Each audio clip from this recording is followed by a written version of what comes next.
السلام عليكم ورحمة الله وبركاته. بسم الله الرحمن الرحيم، والصلاة والسلام على أشرف الأنبياء والمرسلين نبينا محمد وعلى آله وصحبه أجمعين. أما بعد، الآن بعلمكم طريقة إطعام الطير الأكل اليومي. أول شيء يعطى الطير الحب الشمسي.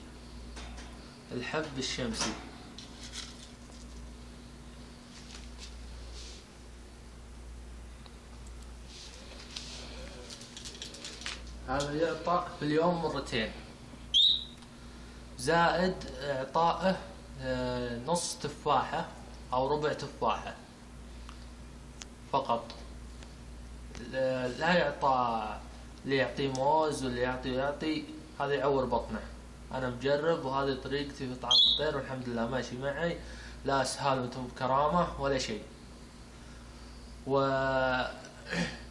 والفول السوداني يعطى للكبار ما فوق السنة وفوق، يعطى حبتين في اليوم، لا يكثر، لو كثر يسبب له اسهال وانتم بكرامة، او التهاب في الامعاء ولا الشعب الهوائية. والماء يغير في اليوم مرتين الأحسن. والآن الطريقة الأخرى، أول شيء نعلم الطير وش هو يطلع مع الباب. بالنسبة لهذا الطير مدرب وجاهز، بس أنا بعلمكم الطريقة اللي دربته فيه. بسم الله. أول شيء نجيب اللي يحب الطير، مثلا هو يحب التفاح نجيب له تفاح، مثلا هو فرخ يحب السريلاك بالإبرة، نجيب له سريلاك عادي، يومين ثلاثة نستمتع معه لين يتدرب. التجويع يكون لمدة 6 ساعات. تعال تعال تعال تعال تعال تعال تعال تعال تعال تعال تعال. شاطر.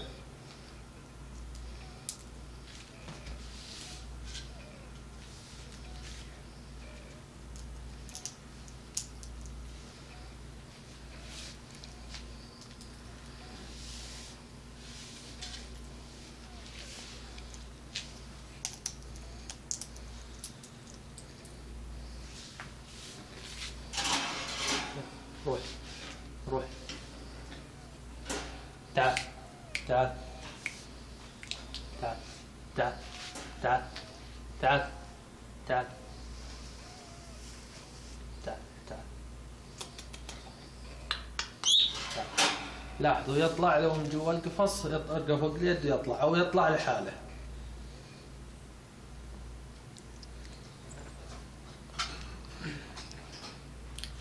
الطير يفضل يبعد عن البرد وعن الحر، لا يكون جوه متوسط، يا عند مروحة أو يشغل كيف تبريد منخفض، ولا يوضع أمامه، يوضع جنبه من تحت.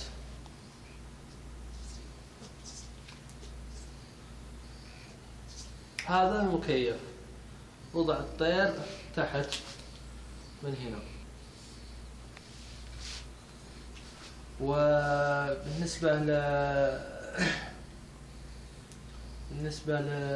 شو اسمه أمراض الإسهال وهذه نبينه في تصوير ثاني إن شاء الله غدا إن شاء الله. ولمزيد من المعلومات نرجو زيارة منتديات عالم الحيوان. والسلام عليكم ورحمة الله وبركاته.